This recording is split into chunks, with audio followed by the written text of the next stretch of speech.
Hi and welcome to the Kiwi Advisor Network podcast. I'm the host Warwick Slow and today's guest is Diesh from Dash Financial Services. Jay has recently gone out on his own after being an employee at the bank for 8 years. He moved to another brokerage and then decided to start his own practice. So he shares all the stories, trials and tribulations about what it takes to start his own practice, what he loves about it and where he's going in the future. Jay is a really good guest. He's funny, he's personable, he dresses in a suit, which puts me to shame, but I really enjoyed our chat and I hope you do too. You can listen to this on Spotify if you're listening to it on YouTube as well. And remember, if you're an advisor and you've got to log some of those CPD points, this does count towards it. If you are getting value from this and you'd like to share it with another advisor, it goes a long way, helps our numbers, and I'd really appreciate it. Otherwise, sit back, relax, and enjoy the podcast.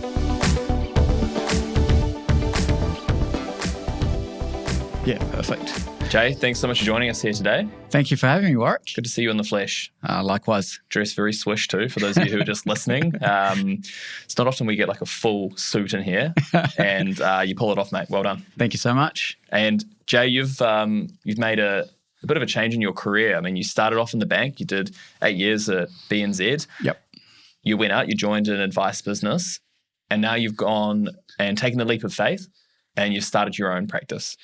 Yeah, that's right. So I remember it was actually about a year and a half ago that I first got to know you, and I actually met you in the office not that long ago, and it was an amazing meeting. I felt that you were someone who really knew what you're doing and what you're saying, and we kept in contact. And yeah, it was like a friend, and you kind of asked me how things were, and you kept in touch, and yeah, you gave me that little bit of a push that I needed. Hopefully not too much of a push. No, not at all. I think it was like a healthy amount. Okay, good. Yeah, sometimes you feel like you're just kind of like kicking someone down the well, like that scene in the movie 300. But no, nothing like that, Warwick. I think you really care about the person that you're working with, and I felt that. Thanks, bro. I really appreciate that.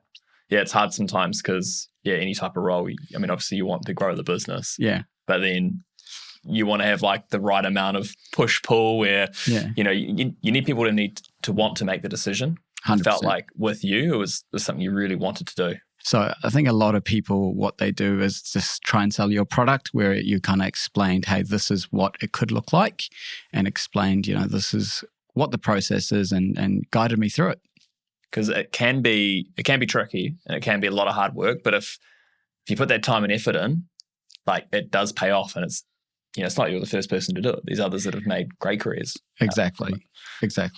So it can be a bit scary, the upfront, moving out. You've got like all these overheads, potentially not going to have income for a wee while. How do you prepare yourself for that? Yeah, I think you need to write down and understand, hey, this is what the first 6 months is going to look like, and then work backwards from there. If this is what the first 6 months is look like, what do I need to do? What do I need to earn? Or what do I need to cover to make that happen? And you do need a bit of planning, but I think the important thing is to talk to people who have done it before and people who are happy to help and mentor other people. You've had some great guests on this, and I've reached out to a few of them, and they explained to me, hey, this is what you should expect. And I'm just following that blueprint. Fantastic. Yeah, it's one thing that I've been really surprised with and pleasantly surprised with is just how encouraging and how supportive the industry as a whole. Like most people, if you want to buy them a coffee, like they'll go for it. In fact, I know an advisor, and one of the things he does is he lost out on a couple of deals when he was a new advisor and put his ego aside, called up the advisor who actually managed to get the deal across the line for the client and said, hey, I was dealing with this person, honestly, no hard feelings. I'd actually love to know like what you did that made the difference there. Yeah. And those advisors actually were like, okay, sweet. And had a chat with them and explained what he's turned what looked like a bad outcome, client hasn't gone for you, into a really good learning opportunity. And that's the growth mindset. We learn that at the bank, we learn that, but really applying it is the hard thing. You have to think, hey, what results do I want? And your ego is, you got to put that on the side and say, hey, I did lose this deal, but if I want to get better and not lose it next time, what do I need to do? And sometimes you got to suck it up. But yeah. It's difficult, eh? Very difficult. I always remember, this is when I was really new to starting trail, like really new. When I first started just going through and showing the software. I remember this guy afterwards, I like spoke to him and he said, mate, that was terrible. I was like, what do you mean? And he's like, I was just, and in my head I was kind of going like, I felt like maybe he was projecting on me because he didn't make it easy. But then I was like, actually, you know what? He's right.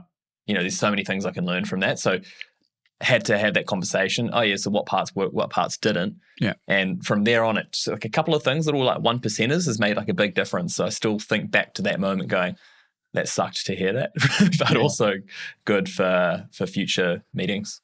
Yeah, and I think in what we do, the business that we do, it is very competitive. It's a very competitive market.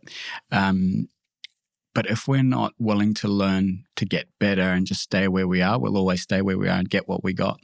So we have to be open to feedback. And yeah, it sucks getting feedback, but that's something I've had to slightly change as well and just take it. And in terms of getting the business set up, what parts felt like they took longer than you expected? And which parts were quicker and easier than you expected? So it's a completely new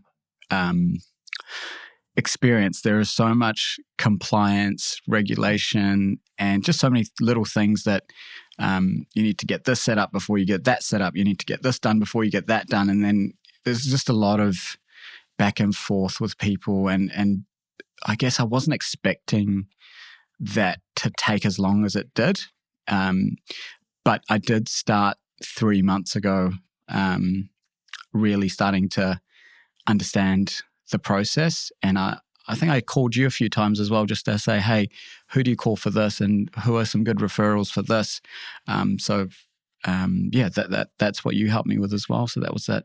There's a lot where like you need to get your disputes resolution scheme set up. PI, it's all the stuff that is just honestly not that fun, but you need to do it.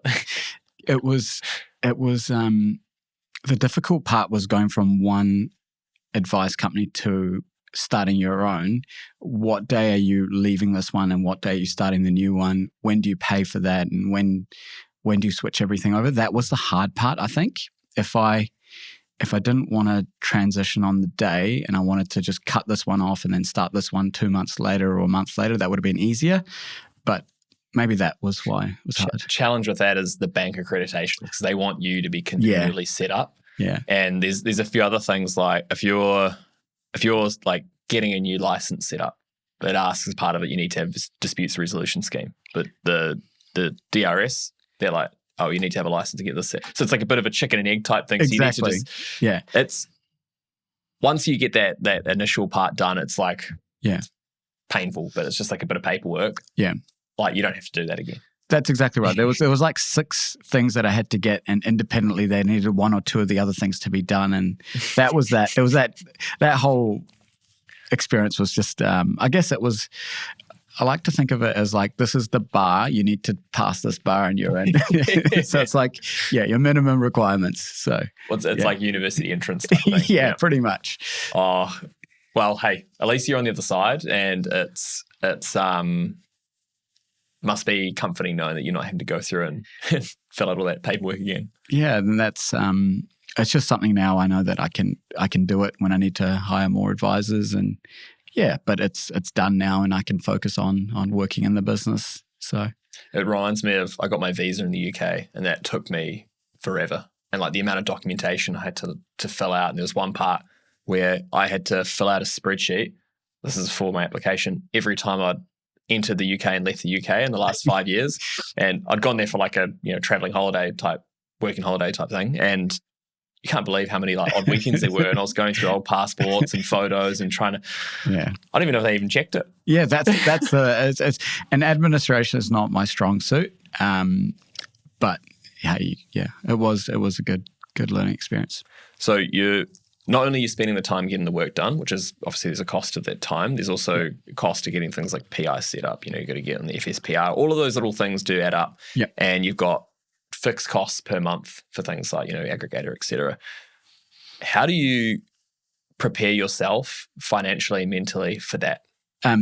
So I knew it was going to cost me X amount every month to get this business going. So I had to have at least 3 months of savings ready to go. And that's kind of how I, base it off that. Base it off that. Okay. Yeah, it's just almost like a bit of a sink or swim type environment. Yeah. How do you make sure that you're swimming rather than sinking? How do you keep yourself accountable? Yeah, so I've got some lofty goals. I think that's really important. Over New Year's, I was camping in the far north, and I wrote down what I think I can achieve. And if I achieved, let's say, half of that goal, I know I'll be sitting pretty. If I achieve that full goal, I'll be really pretty. So I've done a little bit of modeling, and let's just say my fixed costs for a year here now are going to be very similar to what I was paying in commission split in 2 months. But now you've got the upside, I guess, where if anything you earn on top of that, exactly, you won't pay that commission split. Exactly. And the way I think is, if you want a business long term, you can't be having a lot of your commission going. I don't think that's a long term successful model. For me, it wasn't. Yeah. And how do you get involved in the media? I saw you were like an expert that was brought in to do an opinion type piece. How did that come about? Really funny. So I was driving on the Northwestern motorway, and my wife was in the car with me, and we saw this high-speed chase, but it was a really low-speed chase. The guy was going 20, 25 Ks an hour, but he was holding up the whole motorway, and he was weaving through traffic on, 2 tires that were blown out, and he was swerving out the road and swearing at the police officers. And my wife was taking a video of this, and I uploaded it on TikTok, and I got a couple of 100,000 views in a few hours. And someone from the media called me, and he said, "Oh, look, can we take that video?" And I was like, "Yeah, sure, you can have this video." So I was like, "It's going to cost you." Yeah, it's going to cost you. But I reached out to him and I said, "Hey, look, if you're ever doing any pieces on interest rates or anything like that, can you please, consider having me in there?" And I sent him what I've my qualifications and everything like that. And he was really happy to help me. And then so something came about where had an opportunity and they reached out. Yeah, absolutely. And then I think just having a presence on LinkedIn, a lot of people just reach out to you. So that's such good lateral thinking. Yeah. Like who goes from, I was actually for a second, I was like, does he think I'm talking about something else? when you're like high speed chase to getting an opinion piece in media. Yeah. I mean, I think I gave that guy, it was on the front page of the Herald. I mean, they had millions of views on that video. So I gave him something. So, he was happy to oblige and help me. So that's such good. It's fine. Oh, well done there. I remember one of my friends said it's different because you've got a bit more to gain from having your voice out there for your business. But I remember one of my mates, he made a video that went viral, and all these Lad Bible and all these pages would reshare it. And every time they did, he'd send them an invoice and they'd actually pay him. Oh, wow. So just the odd, But maybe next time you could also be like, I'll do that, but also here's the invoice. Yeah, no, that's I don't think about that. By the way, do you need a home loan? No, I think your way of doing it is probably a bit better long term for your business than just getting it quick. Yeah, I mean, I think if you ask for money, then that's kind of the most you'll get. Mm. But if you ask or you give something, you don't know what you're going to get out of it. So, yeah. It's like when I spoke to somebody today and they said that whenever an agent, if they give them a referral, the agent's straight away asking for money. Yeah. Yeah, hey, look, really appreciate you reaching out. That's actually not how I operate. If you're looking for a longer term relationship, we could potentially help each other out long term. Yeah. Great. But, I'm on the hook for a clawback. I'm not going to be able to pay you and then, potentially have to claw back some of that if something happens in a couple of years. Exactly. So I think, that type of, I mean, it's like karma or, the universe providing back to you. I think it's a better way of doing it. Yeah, because I mean, that's, that whole money exchange and everything, it makes everything a little bit, I think, but sleazy almost, it's, yeah, I'm going to do something out of my goodwill. It didn't cost me to make this video on the Northwestern Motorway. Everyone wanted to have a look at that video on TikTok. They're doing it for free. Give it to the Herald. Yeah. And it's opened a few doors. So. And it must have helped people, find your own personal TikTok and see all those videos of you dancing. And, exactly. Yeah. All my mortgage videos. So. So you got some educational content too? No, I'm too old for. I feel like I'm too old for TikTok, but I do. Yeah. No. Yeah. In this industry, you're young. Yeah, I need to get onto TikTok, but it's just it's a young person's game. I feel TikTok. I can't do the dancing. I'm not. I'm not. Yeah. I agree. Yeah. I can't dance for sure. But you'd be surprised. It's like a good way to engage with your audience. Like I saw a poll. It was talking about what social media Kiwis use. Yep. And the rest of the world, I kind of knew it was big, but like Twitter, for instance, tiny in New Zealand, Australia, massive everywhere else. Yeah. And TikTok, you can see it's one of the growing platforms. Yeah. And there's like some stats where there's more searches via TikTok than there are in Google. Yeah, that's amazing. Which take it with a big pinch of salt. I didn't even research this, I just heard it anecdotally. So, but even the fact that it's in that conversation. Yeah, I think what my plan is, I'll be on TikTok, do some shorts, and then link it to a more serious platform, because I want to be a little bit careful of not making my business serious, if that makes sense. I feel like people go to TikTok to relax and to just zone out. So if I'm on there, I always skip the short, knowledgeable bites. That help. Exactly. Yeah, I think that's keep it interesting, and then the longer platform stuff, move them elsewhere. Yeah, and maybe a few dance moves, just chuck them in. Yeah, just chuck them in. I'm Indian after all, so I can do a few dance moves. Come naturally. Yeah. So, I guess going back to like the very beginning, like what made you want to become an advisor? Yeah, that's a good question, Warwick. My parents moved to New Zealand about 30 years ago with two young kids, myself and my brother, and pretty much had to start from scratch with their qualifications and everything. So I grew up seeing the realities of financial hardship. My parents are very educated and everything like that. So I got to see how well good financial decisions can change the trajectory of your life. So I kind of grew up I was very conservative as a kid. I didn't want to spend money. I wanted to save money, and I just understood money. So I've got this minority mindset, and I can see all the great things that I've been able to achieve because my dad would tell me, hey, think about savings, think about investing, think about this. Kind of empowering people and changing their lives has been, it's so much, it's so rewarding. It's my why. My mum's a teacher, and I think I've got that natural teaching ability. I just love teaching, and if I can bring a bit of that into it, that's what I really enjoy. So, you get a call from a customer 3 years after you help them, or 2 years after you help them. Hey, Jay, we're ready to buy another house, or a bigger house. We've got kids now. That's such an amazing, such an amazing feeling that you were part of their success, and you were part of the reason why they got into their first home. And I can remember all the great deals I've ever done have been those first home buyer deals where they just couldn't make it work. And then, I spent some time with them and, set up a plan, and we achieved what we wanted to. And those are the ones you remember. I've done lots of deals for investors and everything, but they just don't give you that same satisfaction, I feel. You can make such a big difference exactly to some of those people. We use this example all the time, but you think about a first home buyer that comes to you, their financial literacy could be like a 1 or a 2 out of 10. Exactly. Yeah.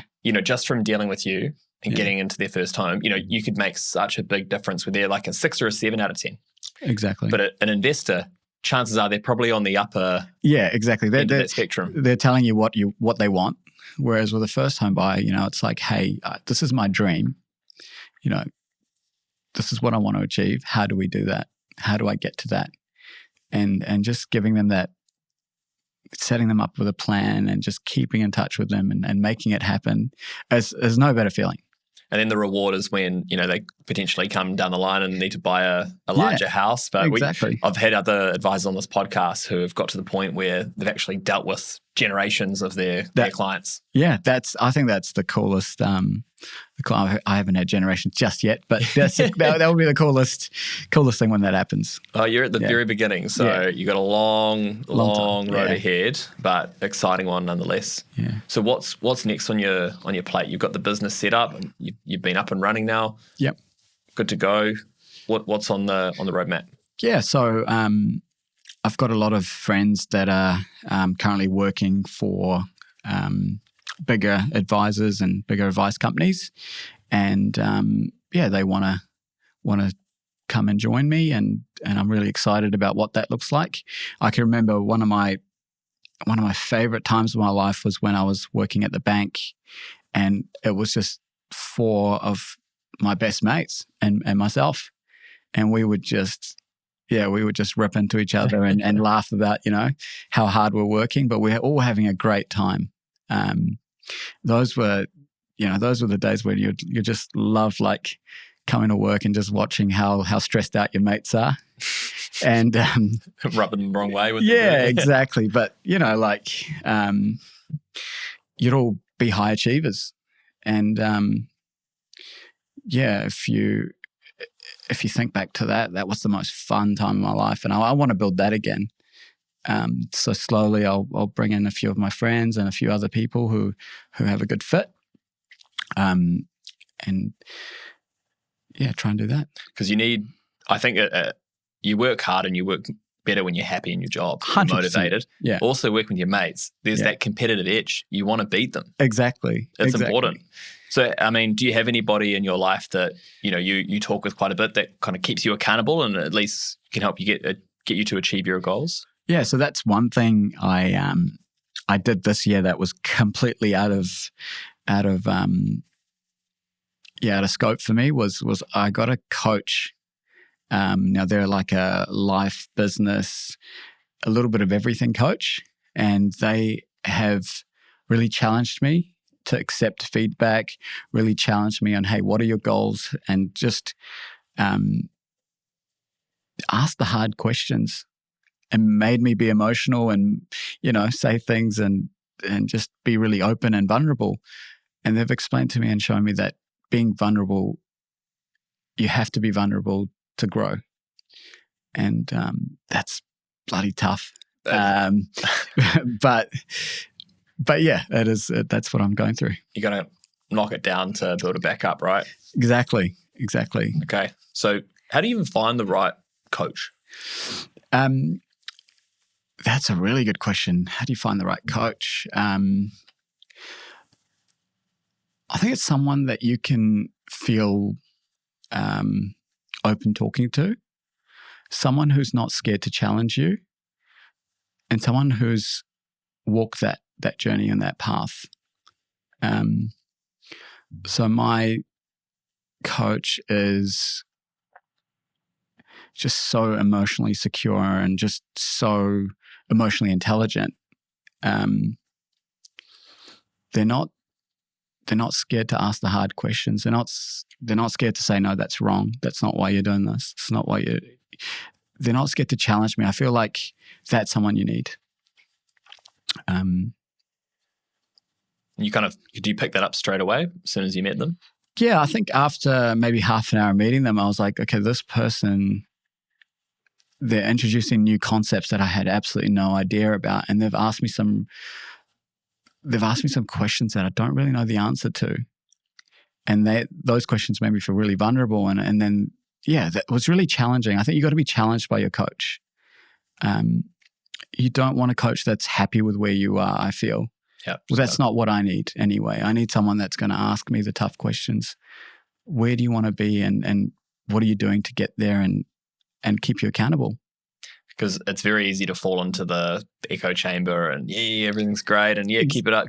But sometimes exactly. you need somebody to go, hey, what are you doing here? Why aren't you doing this? What are you doing it this way for? Exactly. And sometimes you just do things because that's how you've always done them. Yeah. And you don't reflect, wait, do I actually need to do this? And this is what she was saying to me. She said, you do this because you were always taught to do this. And she just completely challenged the way I thought about things. And that was I've never thought about why I think the way I think. But there was such an interesting way. She just challenged everything.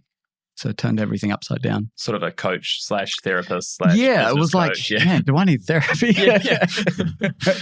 But yeah, it was, I think, if you want to put it that way, that they have made me really question who am I? So maybe they are a therapist. Maybe, it's a psyop. I mean, I think even a lot of friends, they fill that void of a therapist or in some degree, like I would fill that void for some people. They call me up and vice versa. I chat to some people we work with, yourself included, and go, is this right? Or like, how should we approach this? So nobody has all the answers. Yeah. But you've got an amazing network of people you can lean on, and being proactive and getting a business coach shows good maturity. Yeah. It was something just completely out of left field for me. It was just not something I ever thought about doing, but now I see the value in it. And is it like good value? Or like, look, just that session on what my goals are, it killed about 50% of my anxiety about starting this business. What were the main anxieties when you're starting it? Like, how the hell am I going to pay my upfront costs? All those kind of questions that you have when you start a new business and you leave an organization that, is doing all of those things for you. How are you going to look after your compliance? How are you going to do all those things? I think it just gave me a bit of clarity. Yeah. And the way I always think about it is doing this business is like me being that kid that was holding onto that rail by the swimming pool, so scared to go into the water. And my dad literally just, pushing me into the swimming pool and just me realizing that, hey, I can stand in this. I'm all good. And then 2 hours later, my dad saying, we got to go home. And I was like, no, I'm never leaving this place. So cool. That's what I think hopefully this is going to be like. And I had to think, like, what were other parts of my life where I was really worried and scared? And that was one. I think that's a great metaphor for single swim. So, I mean, you're in that position. You need to bring in clients. You need to bring in revenue for the business. Exactly. You're going to do it. It's going to happen. There's no way you're going to fail. Exactly. And worst comes to worst, get your job. Yeah. Subway. Yeah, exactly. Or go back to the bank. Back to the bank. Yeah. And as soon as you're okay with your worst case scenario, write it down. This is the worst case scenario. And it's not that bad, dude. It's in this market, not the worst idea. Yeah. So, I'm at peace. And the other thing I did that was really good was I wrote down all the things I was worried about, and then next to it, I wrote down who I need to speak to if those things go wrong. And I feel a lot more at ease now. Okay. I thought you were going to say I wrote them all down and then lit it on fire. I'm not scared of anything. But yeah, that's probably a healthy way to put some context to call. Because you've got so many people in this industry. You said you've spoken to people who are on this podcast. Myself, Sarah, even Erica on support you mentioned before did a great job. So you've got an amazing network of people to help you. Yeah. And that's actually one of the biggest ones was I was so worried about joining Can. I was like, who is this company? What is this company? But they're offering this amazing product, Trail, which I absolutely love. And I was so worried about, putting all my eggs into this basket. But the minute I started working, not just with you, with Erica, I had a few slight issues. I was so confident in the support. Half that anxiety went as well, because the support team was so professional. I just knew that, this is going to be amazing. I was really worried about that. Oh man, they will love to hear that. I feel like the support team of anyone, it can be a tough gig. Yeah. Even the getting the accreditations across the line, Jess, she's been amazing. I kind of messed that up with your timeframes, but Jess has been working overtime getting that done. So really, she's unreal. Yeah, I'm really happy with you guys so far. Mate, I'll pass that on. Thank you. I'll send them the video. It's a nice little surprise. Thank you. Oh man, I think so good to have you on here. I think your journey that you've made in the past couple of years, it's changed so much. Yeah. And some of your stories about just even getting a business coach and the leap of faith, looking at the costs, I think there's the process that a lot of people will think about when they look at moving, and for you to join us and explain that journey. And I really appreciate that. No, well, I mean, I think I wouldn't have done this without your help. I honestly wouldn't. So Let's hope it goes well. But if it goes well, happy to take all the credit. If you mess it up and I see you back at the bank, that's on you, mate. I'll be back here in a couple of years and saying how happy I am. I'm sure. Good, I hope. Do a little recap, eh? Yeah, let's do it. Legend. Thanks so much, Jay. Thank you.